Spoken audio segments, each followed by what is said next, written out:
Baik, Bismillahirrahmanirrahim. Assalamualaikum warahmatullahi wabarakatuh.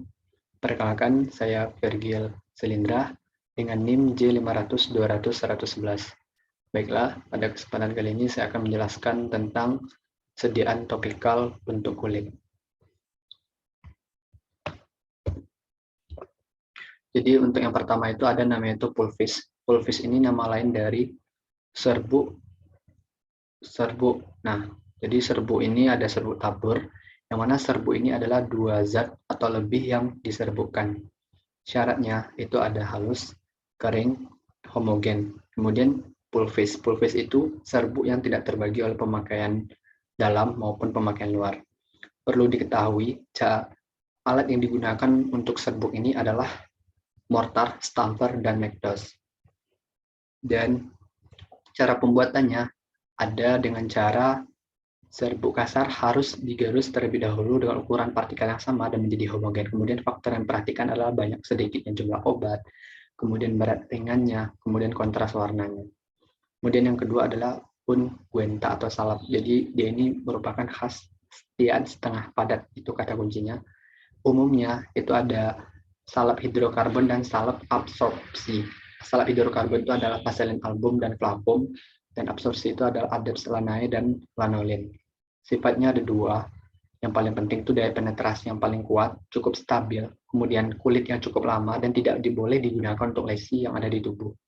Perlu diketahui, unguenta atau salep ini biasanya bisa menggunakan asidum, asidum bansidum, kemudian bisa menggunakan sulfur, precipitatum, atau campora, metolum, dan vaselin album. Yang paling penting itu kata kuncinya adalah unguenta ini ada kata-kata yang namanya itu swab atau dan lavertalmzal.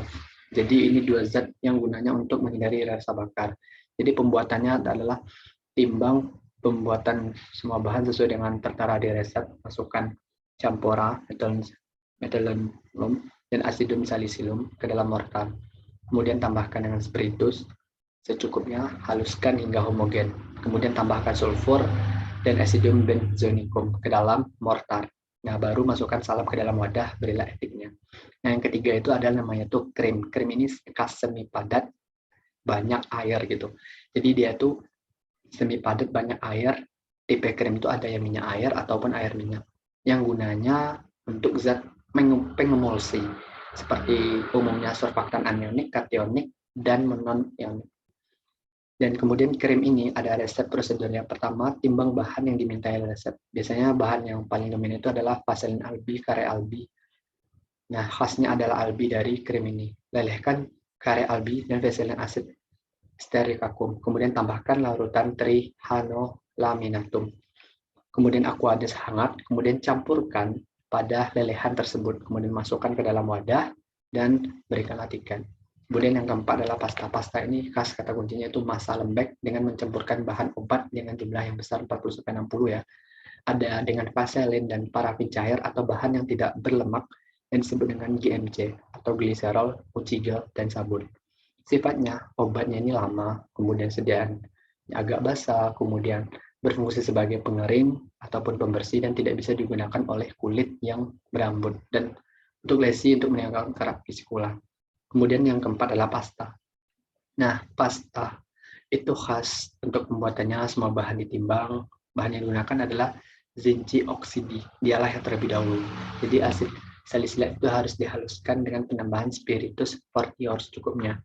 Kemudian tambahkan dengan amilum trisid dan sedikit oksid dan campurkan hingga homogen.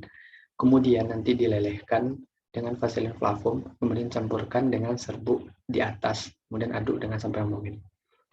Linimentum. Linimentum ini khas yaitu otot.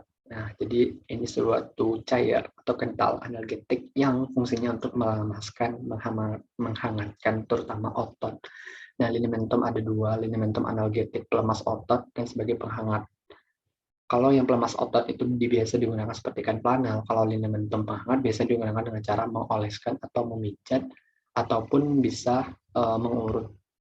Nah, ini untuk resep pembuatannya. Yang pertama itu siapkan seluruh bahan yang tertera, kemudian masukkan metilen salisilat metol, kemudian masukkan OUI, eusalisil, dan archidis sampai dengan total volume yang dikehendaki.